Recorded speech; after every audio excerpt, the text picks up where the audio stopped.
Okay, we've got the nail coil set up on the GF2 now. Yeah, I can't get the sensitivity. It's indoors, a lot of interference. The sensitivity don't really want to be above 75.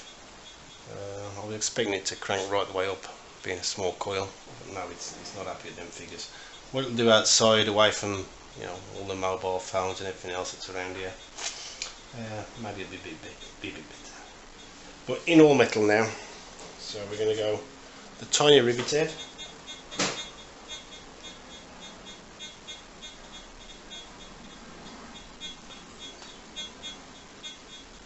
You can just about hear it faint at 7.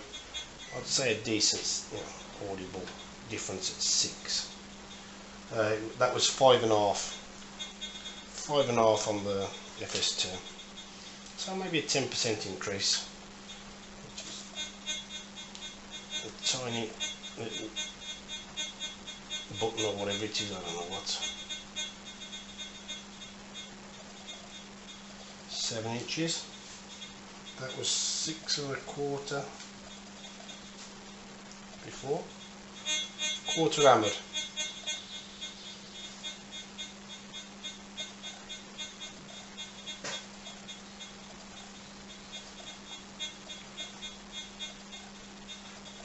Eight inches. That was 7.5 on the FS2.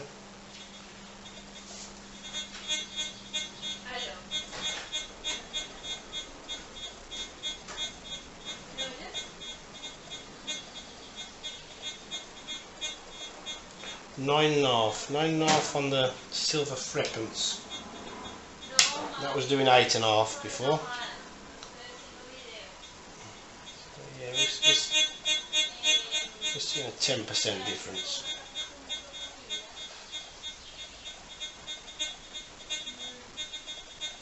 10.5. 9.5 before.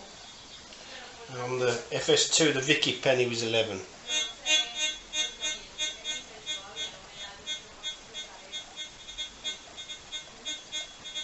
I'm about 12 there.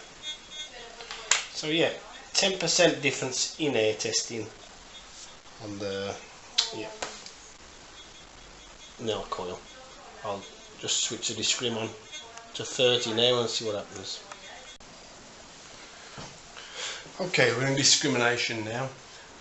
With this discrim down low, I think it automatically turns on with discrim about 10. With it down low, the sensitivity didn't want to go above 75 before it started chirping. But I increased the discrim up to 31 and then reset the sensitivity. It went up to, I think it's on 90 now.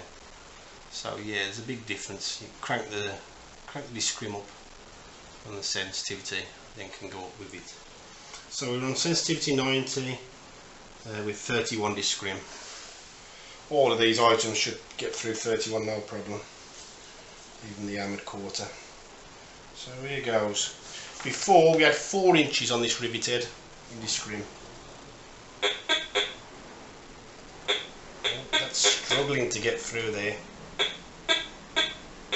Okay, it wants to get rid, definitely wants to get rid of that at 31. A couple of inches, it wants to get rid of that.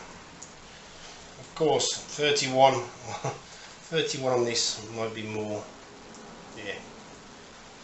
better at getting rid of iron, let's say, than 31 on the FS2. I don't know. I haven't really paid much attention. I haven't had them long enough to know really, but here we go. I'm assuming this is aluminium, this little circular button, pressed or whatever it is. Right, this pulled 4.5 inches in disc before.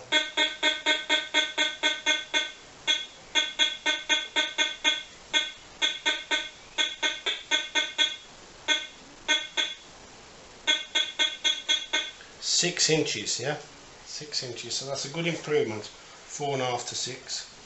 The silver hammered.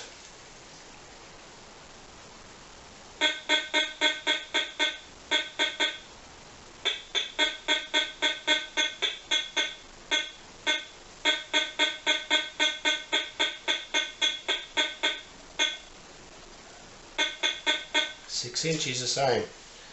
That was doing 5.5 before, so not hardly any improvement on that. Now with that little rivet head, that's got a bit of iron in the centre, so it might be the fact that it's got iron, the magnetic circuitry is cancelling out the iron, you know, more effectively than what the FS2 was doing. So here goes. Silver frequency, that was doing 6.5 in disc. This thing likes coins, this likes round things, this does. You can tell that, yeah.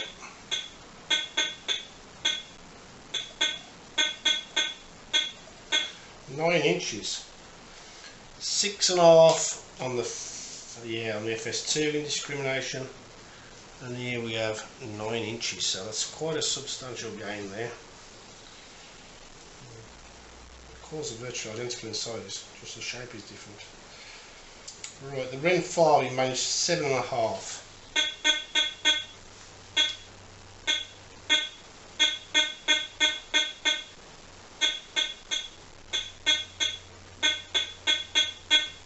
Managing 9.5 now.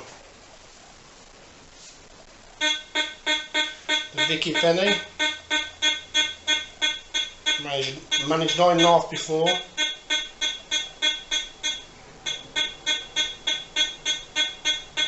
It's managing 11 now. So yeah, I'm quite pleased with those figures. Maybe a 20%, nearly 30% increase on the silver frequency.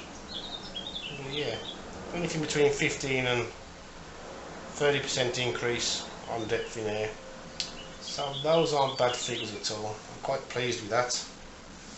Bear in mind the FS2 is running a gold bug, a genuine gold bug coil.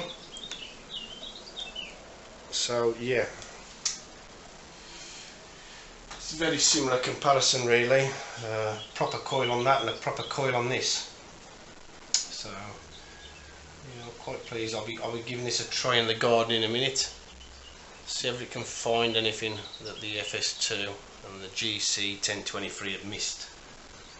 Hopefully give it that extra inch, and I'll find something, you know, manage to get something close to iron, but it will pull out. So we'll just have to see. But overall, I'm happy with that results. Yep. I managed to find 3 targets in the garden.